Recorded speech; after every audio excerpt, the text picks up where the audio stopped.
Alors que les États-Unis et Israël ont donc lancé cette opération contre l'Iran.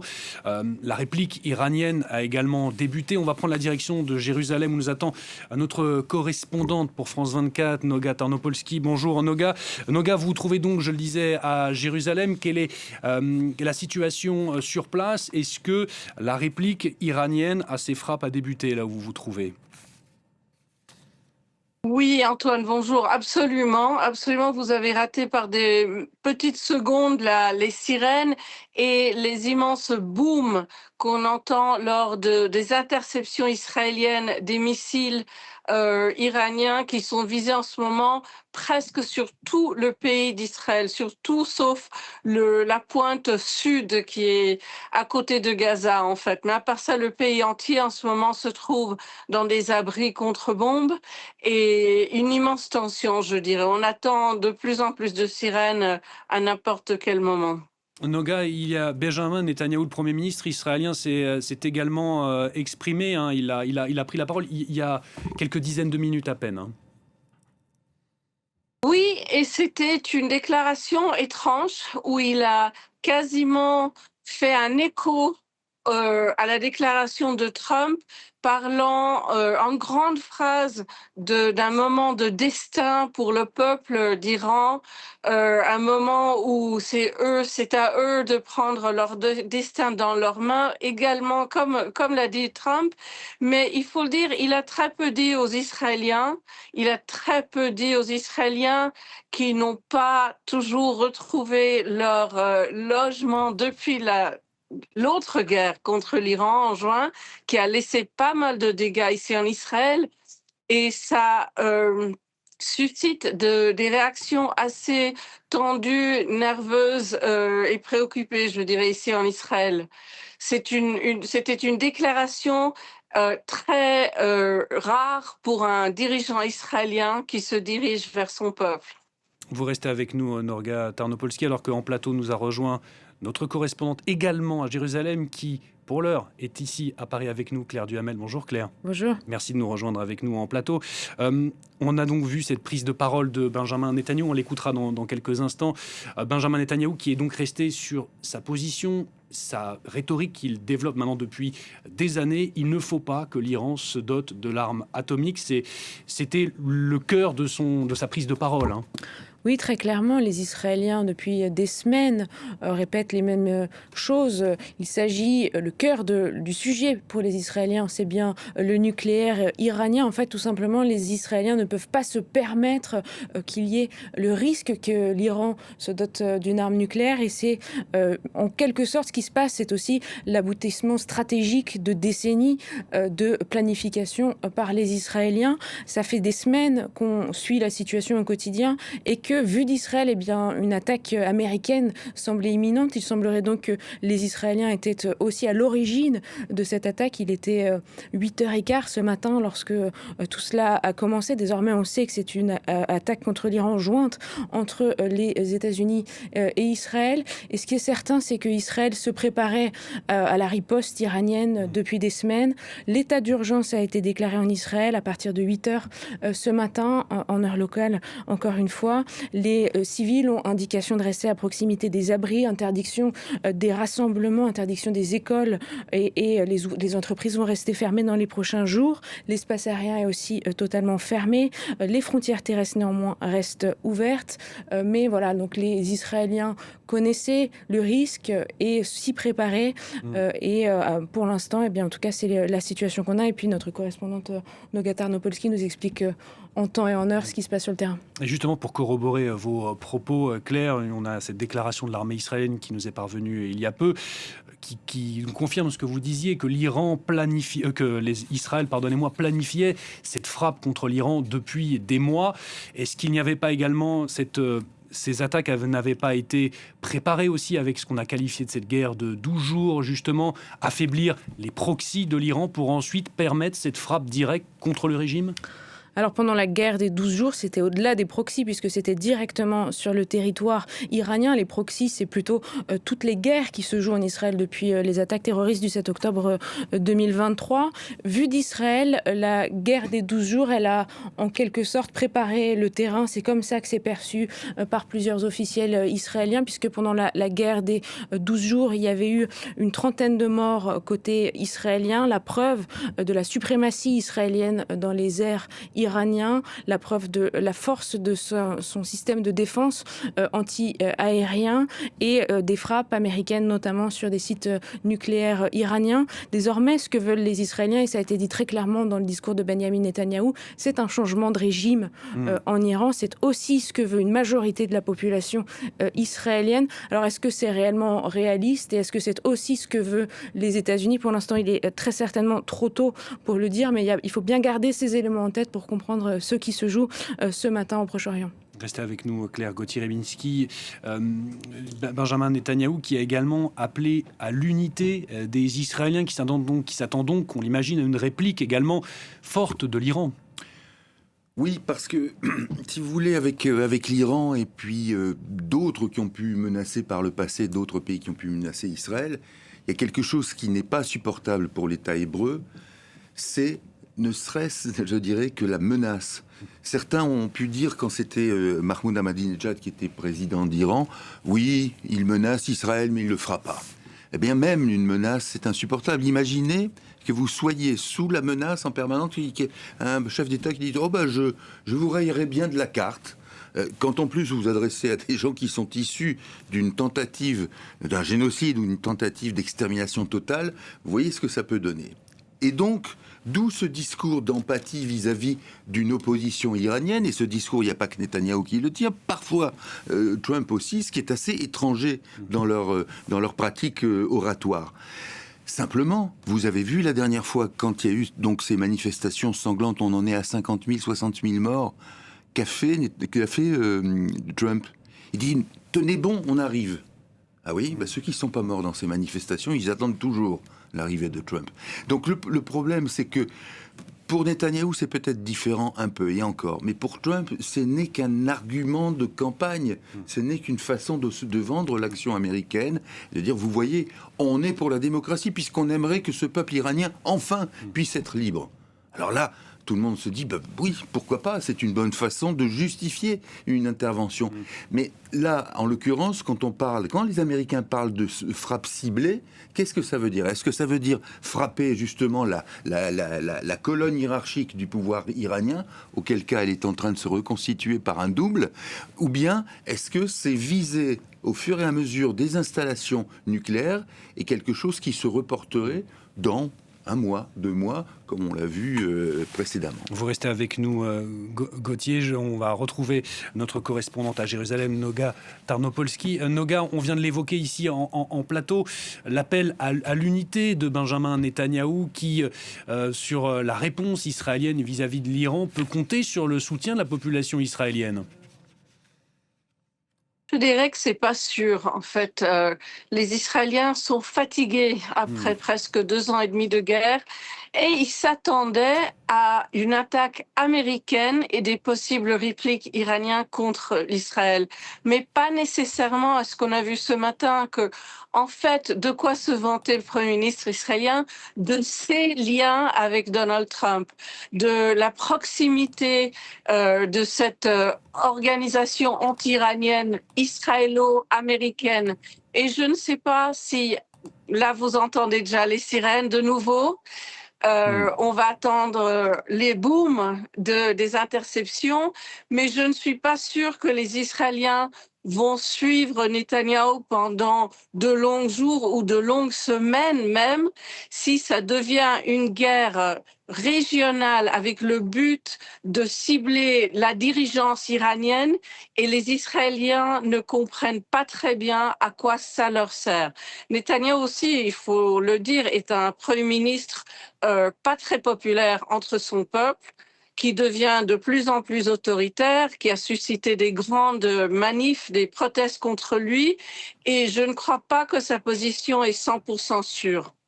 Merci beaucoup Noga Tarnopolsky, notre correspondante à Jérusalem, et également pour vous dire que la réplique iranienne à ces frappes américano-israéliennes ne s'est pas fait attendre. Des tirs de missiles ont donc été entendus autour de Jérusalem, vous venez de l'entendre également, ainsi qu'autour, on vient de l'apprendre, d'une base américaine située au Bahreïn, qui a été, selon les autorités bahreïniennes, ciblée par une attaque.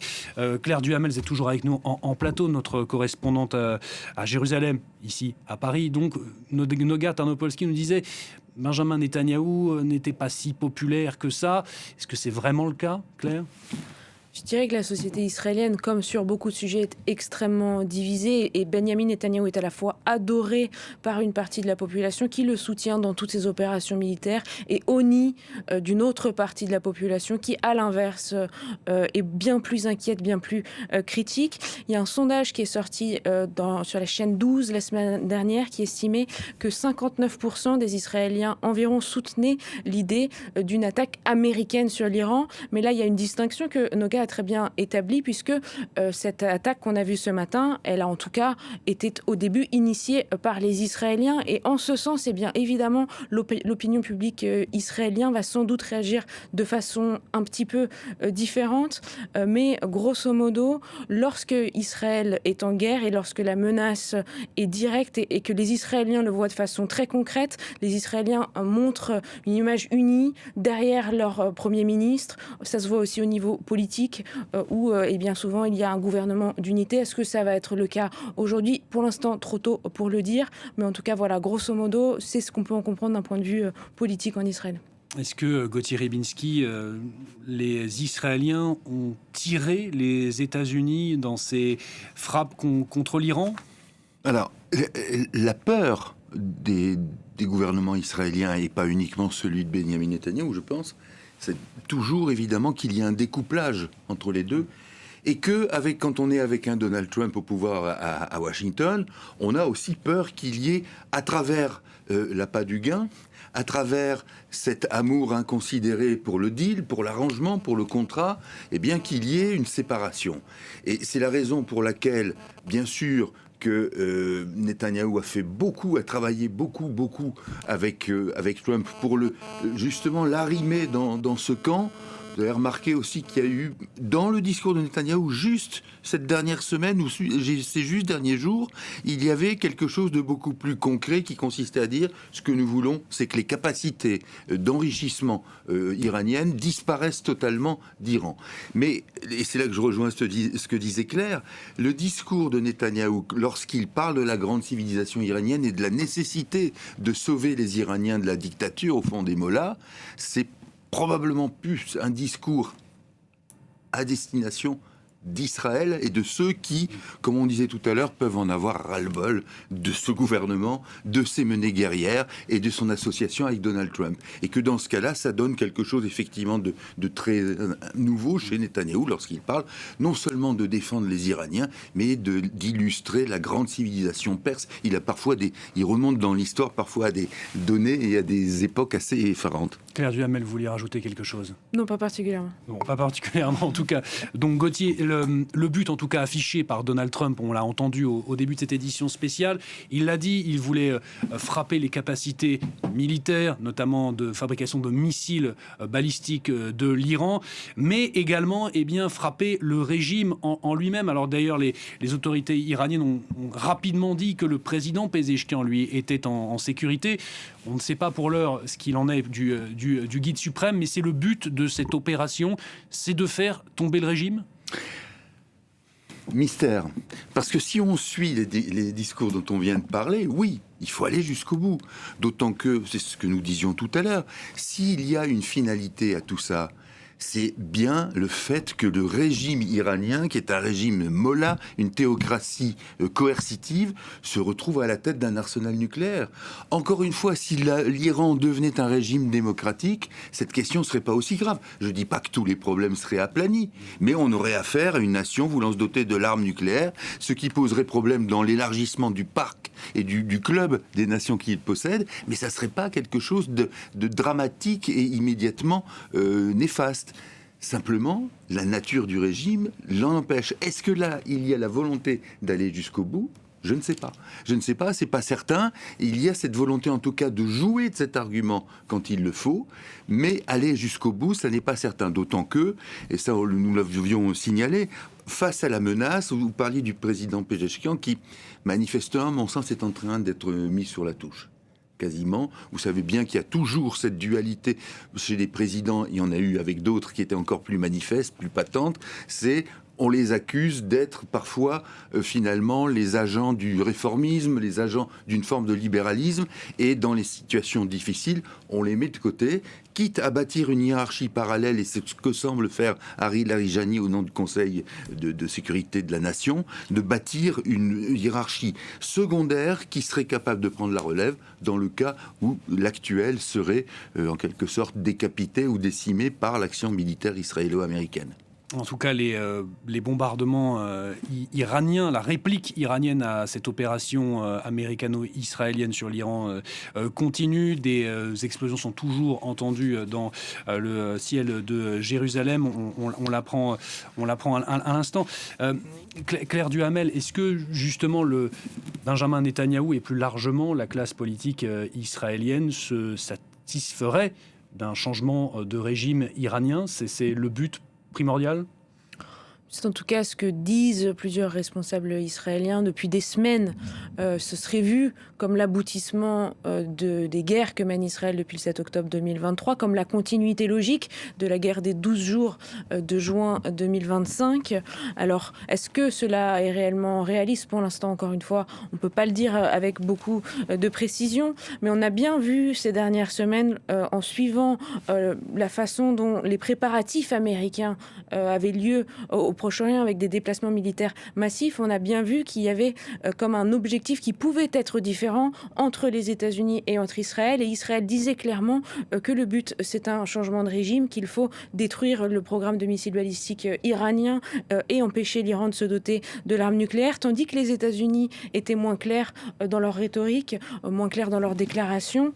Voilà, qu'est-ce qui va se produire et combien de temps est-ce que cela pourrait durer ? Pour l'instant, difficile à dire. En tout cas, il y a beaucoup d'experts qui considèrent que cette guerre, elle pourrait durer plusieurs semaines, que c'est un paradigme différent de juin 2025. Mais ça, encore une fois, il va falloir attendre un petit peu pour pouvoir le dire avec plus de précision. Et justement, pour corroborer une fois de plus vos propos, c'est ce qu'a dit Donald Trump. Cette opération pourrait durer plusieurs jours. De Gauthier Ribinski, il a également dit les Américains doivent s'attendre peut-être à des pertes de leurs soldats dans cette opération qui donc pourrait durer plusieurs jours. On est parti sur une guerre qui pourrait durer, Gauthier ?